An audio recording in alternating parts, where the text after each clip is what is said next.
ಪ್ರಮುಖವಾಗಿ S D P ಐಗೆ ನಾನು ಭಾಳ ಆಭಾರಿಯಾಗಿದ್ದೇನೆ. Social democratic party of India ಅದೊಂದು ಪಕ್ಷ ಕ್ಯಾಂಡಿಡೇಟ್ ಹಾಕದೇನೆ ನನಗೆ ಸಂಪೂರ್ಣವಾಗಿ ಸಹಕಾರ ಕೊಟ್ಟಿದ್ದಾರೆ. ಅವರ ಜೊತೆ ಕಾಂಗ್ರೆಸ್ ಪಕ್ಷ ಇರುತ್ತೆ.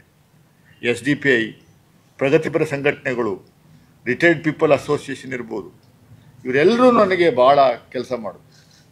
ಲಕ್ಷ್ಮಣ ಅವರು ಗೆಲ್ಲಬೇಕು, 30 ವರ್ಷಗಳ ನಿರಂತರವಾಗಿ ಹೋರಾಟದ ಹಿನ್ನೆಲೆಯಿಂದ ಬಂದಿರುವಂಥ ವ್ಯಕ್ತಿ, ಅಂಥ ವ್ಯಕ್ತಿ ಮೈಸೂರಿಗೆ ಬೇಕು, ಮೈಸೂರಿಗೋಸ್ಕರ ಸಾಕಷ್ಟು ಕೆಲಸ ಮಾಡಿದ್ದಾರೆ ಅನ್ನುವಂಥದ್ದು ಸಾಕಷ್ಟು ಜನರ ಮನಸ್ಸಲ್ಲಿ ಇತ್ತದು.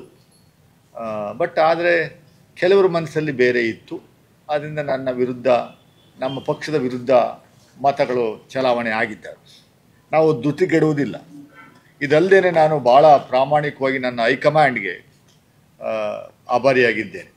ಮಲ್ಲಿಕಾರ್ಜುನ ಖರ್ಗೆ ಸಾಹೇಬರು, AICC ಅಧ್ಯಕ್ಷರು ಇರ್ಬೋದು, ರಾಹುಲ್ ಗಾಂಧಿ ಇರ್ಬೋದು, ಸೋನಿಯಾ ಗಾಂಧಿ ಮೇಡಮ್ ಇರ್ಬೋದು, ಆಮೇಲೆ ನಮ್ಮ ಕರ್ನಾಟಕದಲ್ಲಿ ಭಾಳ ಪ್ರಮುಖವಾಗಿ KJ ಜಾರ್ಜ್ ಸಾಹೇಬರು, ಚೆಲುವರಾಯಸ್ವಾಮಿಯವರು, ಆಮೇಲೆ ನಮ್ಮ ಕರ್ನಾಟಕದ ಇನ್ಚಾರ್ಜ್ ಆಗಿರುವಂಥ ಸುರ್ಜೇವಾಲಾ ಸಾಹೇಬರು,